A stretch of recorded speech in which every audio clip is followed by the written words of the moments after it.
ด่วนครับท่านผู้ชมครับทหารไทยใช้ปืนคอจัดการฐานสแกมเมอร์ร้างเมืองโอเสเม็ดจังหวัดอุดรมีชัยตรงข้ามกับช่องจอมจังหวัดสุรินทร์ทั้งนี้ถูกกองทัพเขมรใช้เป็นที่ตั้งโดรนเพื่อบินสอดแนมไทยและยังเป็นสถานที่ซุกซ่อนอาวุธหนักของฝ่ายเขมรอีกด้วยเอาให้ราบไปเลยครับรอบนี้มาไงมาจอเกียร์ใบกรอบจอเกียร์ไม่ยอมตอนนี้ต้องออกนี่โอ้น้ำเนี่ยรถรับน้ำเนี่ยบ้านโจใบบุ้งขอบเอาไปไหนกันมา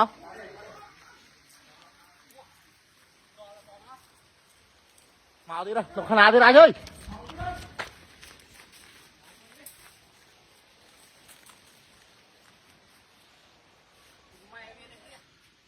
Bay vô chưa chốt này, bay vô rồi.